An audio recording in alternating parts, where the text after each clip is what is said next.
गांव वाले जानते हैं, फिर सारे संसार में उसका परिचय मिलता जाता है।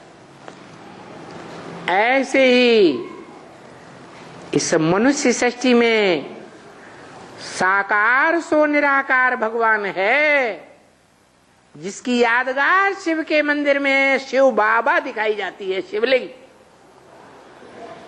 वो शिवलिंग जिसका सात्विक रूप द्वापर के आदि में बना था, सोमनाथ मंदिर में लिंगाकार लाल पत्थर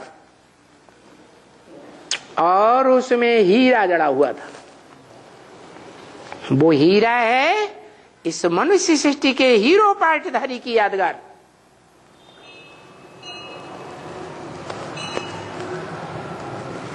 उस डायरेक्टर की यादगार नहीं है जो इस मनुष्य सृष्टि रूपी रंगमंच पर आकर के पर्दे के पीछे रह करके डायरेक्टर का पार्ट बजाता है, प्राउंटिंग करता है, कभी किसी के सामने दिखाई नहीं देता, क्योंकि वो साकार है ही नहीं। वो डायरेक्टर है, पर्दे के पीछे पार्ट बजाने वाला, और हम सब एक्टर्स हैं। हम सब एक्टर्स के बीच में एक है हीरो पार्टधारी। वो हीरो पार्टधारी की यादगार है हीरा। हीरा बेशकीमती होता है। उस हीरे की यादगार रख दी है। बड़े ते बड़ा हीरा है। हाँ, को माने कौन है, को है नूर हीरा। वो खुदा का नूर कौन है, वो हीरा कौन है जो डायरेक्ट खुदा का नूर है, को है नूर हीरा। उसकी कीमत कोई आंक ही नहीं सका आज तक।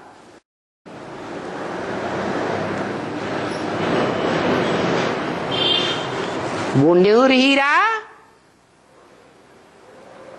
अभी विदेशियों के कब्जे में है। क्या? इसलिए ब्रह्म वाक्य है मुरली में, हीरे के लिए वो वाक्य है। ये बाप विदेशी बनकर आया है। क्या? इस दुनिया में बाप आया तो है, लेकिन क्या बनकर आया है? विदेशी बनकर आया है।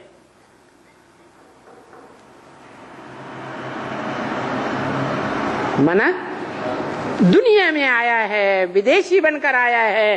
कौन पालना दे रहा है? अरे पालना कौन दे रहा है? विदेशी पालना दे रहा है।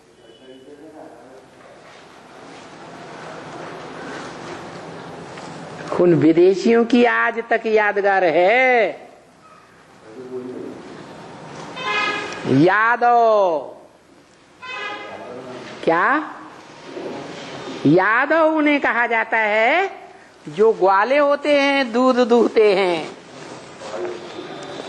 ये ज्ञान सागर का दूध है। ज्ञान सागर बाप है और उसकी गौएं,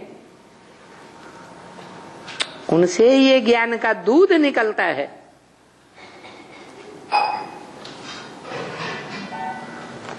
उस ज्ञान सागर गऊ के दूध का धंधा करने वाले ग्वालों को नाम दिया है शास्त्रों में यादव। यादवों के ऊपर किसका राज्य था? कहते हैं कृष्ण का राज्य था। क्या? किसका राज्य था? कृष्ण भगवान का राज्य था। कैसा राज्य था? स्वतंत्र हो, स्वतंत्र रहने दो। राज्य के भांतियों को स्वतंत्र छोड़ दिया। चाहो तो मेरी बात मानो और चाहो तो दुर्योधन की बात मानो।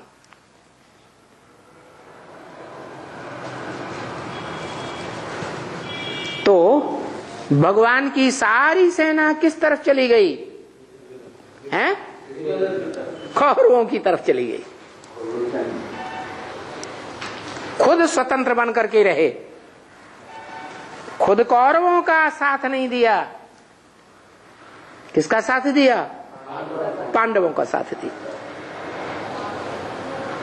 ये प्रैक्टिकल ज्ञान की बातें हैं।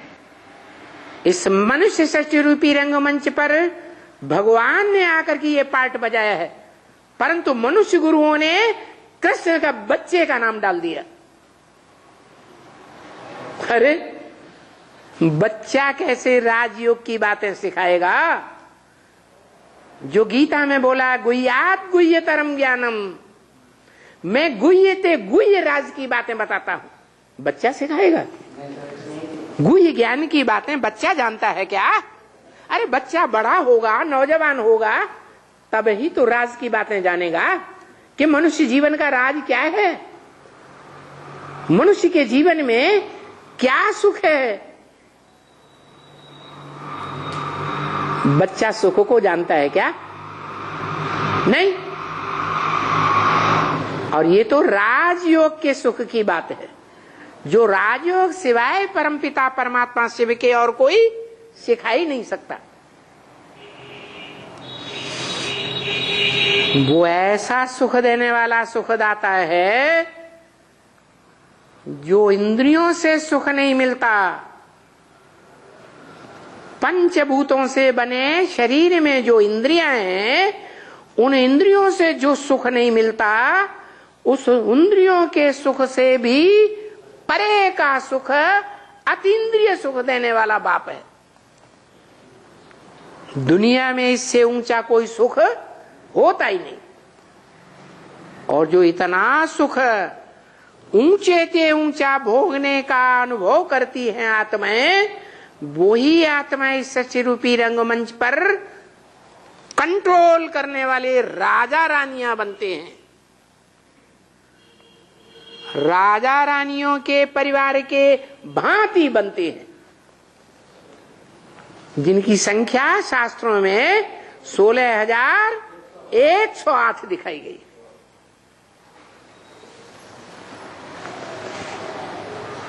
वो राजयोग सिखाने वाला प्रैक्टिकल प्रूफ कौन सा है? सिर्फ साकार है या सिर्फ निराकार है, या साकार निराकार का मेल है? उस शिव बाबा का परिचय देना है, जिसे अंग्रेज लोग कहते तो हैं गॉड फादर। क्या? अरे फादर से तो वर्षा मिलता है, कोई लुंजुम पुंजुम फादर होगा, वो भी बच्चों को वर्षा देगा। फादर माने वर्षा। तो अंग्रेजों से पूछो, हेवनली गॉड फादर कहते हो, इससे ही साबित होता है कि वो हेवन बनाने वाला बाप है। हेवन साकार होता है या निराकार होता है? साकार हेवन को बनाने वाला साकार होगा या निराकार होगा? साकार हेवन को बनाने वाला साकारी बाप ही चाहिए। हाँ, ये है कि जो साकार हेवन को बनाने वाला है, वही है निमित्त। क्योंकि ये दुनिया का राज की बात है कि ये दुनिया 4 अवस्थाओं से पसार होती है। दुनिया की हर चीज 4 अवस्थाओं से पसार होती है। वो नई दुनिया बनाने वाला, सुख की, हेवन की, स्वर्ग की दुनिया बनाने वाला, वो भी 4 अवस्थाओं से पसार होता है। सतयुग में सतो प्रधान, उसकी यादगार है स्वर्णलिंग। त्रेता में सतो सामान्य, उसकी यादगार है हाँ रजत लिंग, चांदी का लिंग। और द्वापर में ताम्रलिंग।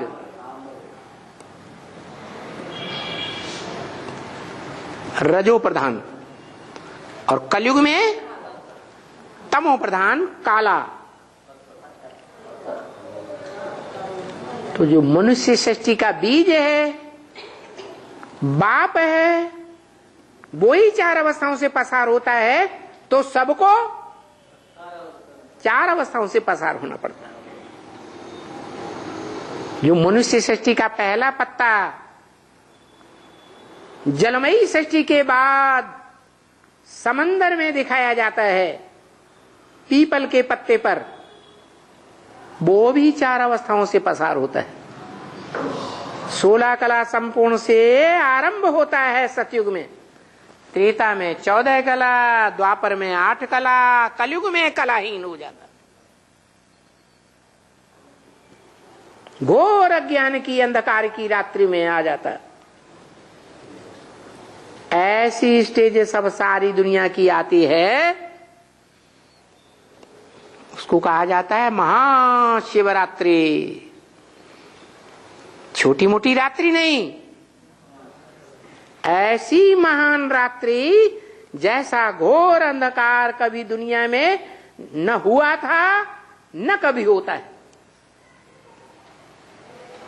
सारी दुनिया ज्ञान अंधकार में डूब जाती है कि मैं कौन हूं,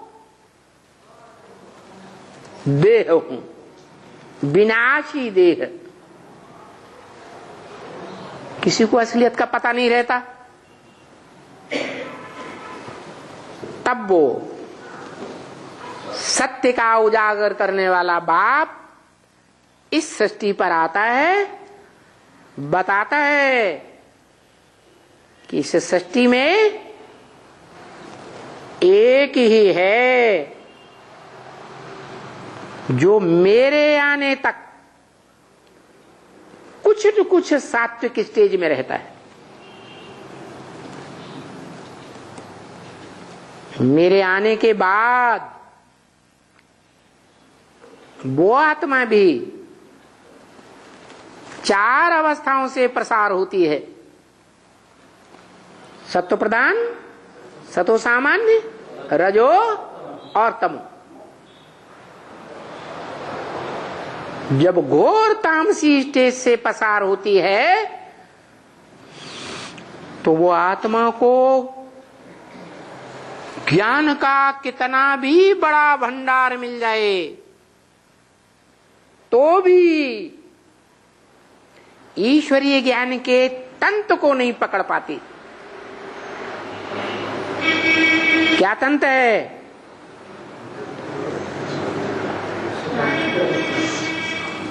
मुहावरा दे दिया, पवित्र बनो योगी बनो। क्या मुहावरा दिया? पवित्र बनो योगी बनो। 100% योगी बनना है तो क्या करो? पवित्र बनो। पवित्र माने संग के रंग में ना आओ। क्या? कोई के भी संग के रंग में आएंगे तो संग का रंग जरूर लगेगा। क्यों? क्योंकि तुम आत्मा हो,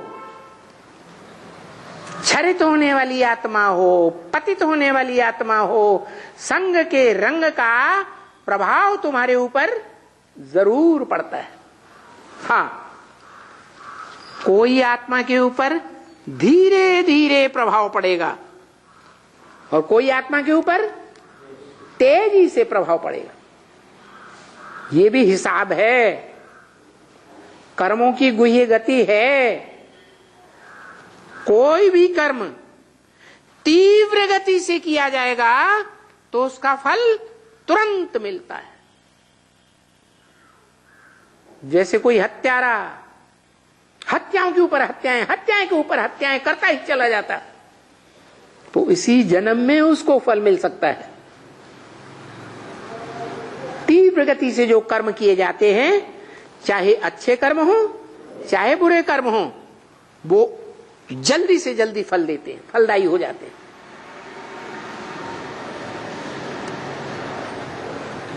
और जो कर्म धीमी गति से किए जाते हैं, चाहे पुरुषार्थ हो चाहे याद का पुरुषार्थ हो, धीमी गति से याद करेंगे तो देर में फलदायी होगा या जल्दी होगा? देर में फलदायी होता है। तो जन्म मरण के चक्र में आने वाली तुम आत्माओं के बीच में वो कहता है, एक आत्मा ऐसी है जो तीव्र पुरुषार्थी है। दुनिया के जितने भी धर्म पिताएं हैं, धर्म स्थापना करने वाले, उनमें वो अव्वल नंबर धर्म स्थापक पिता है अल्लाह अव्वल दीन। अव्वल नंबर का दीन अर्थात धर्म स्थापन करने वाला। अव्वल नंबर का धर्म है स्वधर्म। स्व माने आत्मा। कौन सा धर्म? आत्मा के धर्म में स्थिर रहना चाहिए। कुछ भी करो, आत्मा के धर्म में स्थिर रहो। माने आत्मा की स्मृति की धारणा करो। स्वधर्मे निधनम से परधर्मो भयावह। अपनी आत्मा के धर्म में स्थिर रहने वाला श्रेष्ठ ते श्रेष्ठ है, श्रेष्ठ जीवन जिएगा।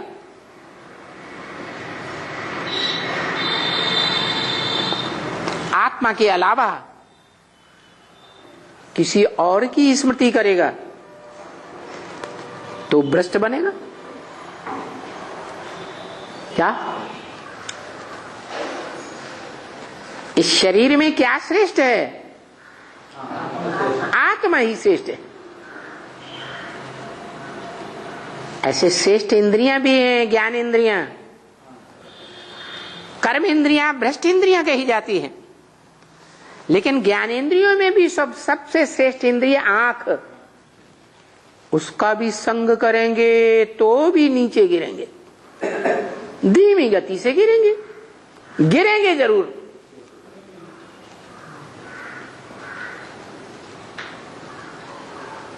साक्षात्कार से बनाए गए चित्र हैं, उनमें लक्ष्मी नारायण के चित्र में नर से जो डायरेक्ट नारायण नारी से लक्ष्मी बनते हैं संगम युग में, उनके बच्चे सतयुग में राधा कृष्ण दिखाए गए। उसमें दिखाया गया कि राधा कृष्ण को देखती है, कृष्ण राधा को देखती है, किसी दूसरे को नहीं देखती। अभिविचारी दृष्टि है तो भी कलाएं कम होती हैं अगले जन्म में या नहीं होती हैं? कलाएं कम हो जाती। तो संग का रंग जरूर आत्माओं को लगता है। लेकिन कोई आत्माएं हैं कि संग के रंग में आते हुए भी आत्मिक स्मृति में रहती है।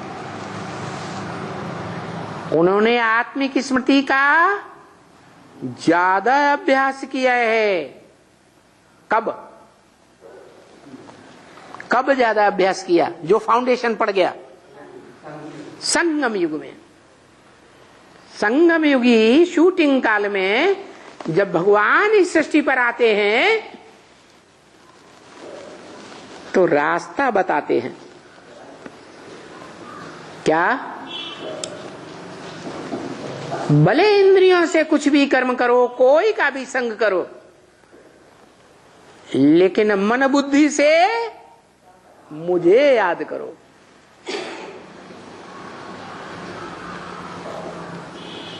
मुझे का मतलब ये नहीं है मैं ऊपर ही बैठा रहता हूं। मुझे याद करो का मतलब है कि मैं इस सृष्टि पर जब आता हूं तो जिस ऊंचे ऊंचे पार्टधारी हीरो पार्टधारी में पार्ट बजाता हूं, उस साकार में निराकार मुझ ऊंचे ऊंचे पार्टधारी को याद करो।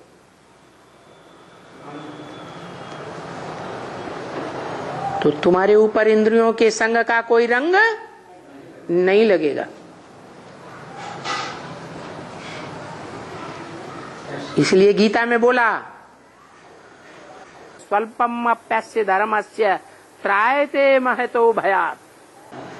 स्वल्पम स्वल्प माने इस आत्मिक धर्म का थोड़ा भी अनुसरण किया, थोड़ा भी अभ्यास करेंगे कर्म इंद्रियों से कर्म करते समय, तो महान भय से पार हो जाएंगे। त्रायते महतो भयात्, बड़े ते बड़े भय से त्रास हो जाएंगे। क्या धर्म? स्वधर्म, आत्मा की स्मृति का धर्म।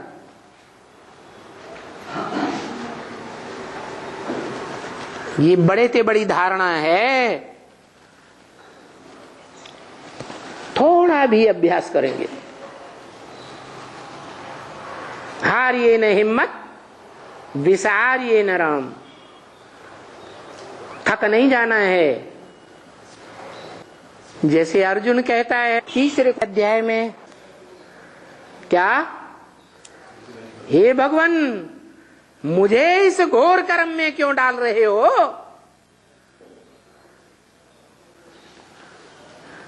तो भगवान कहते हैं कठिन को सहज बनाने वाला कौन है? भगवान।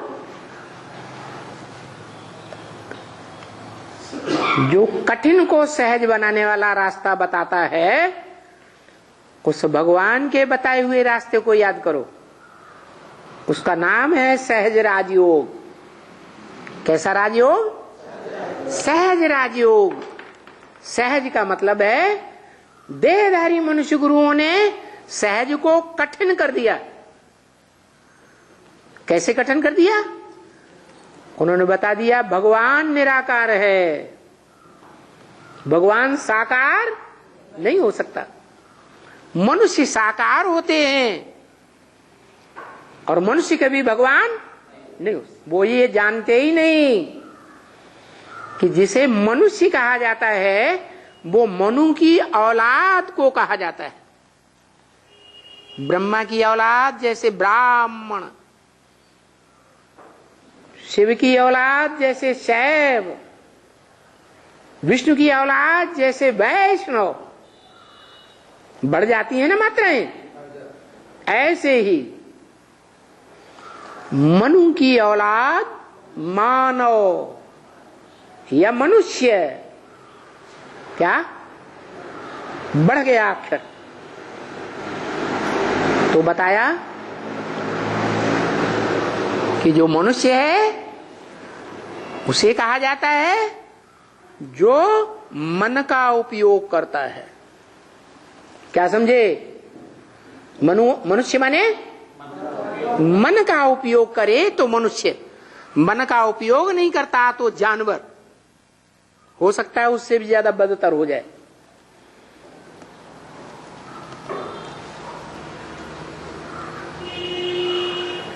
जैसे खूंखार जानवर शेर होता है,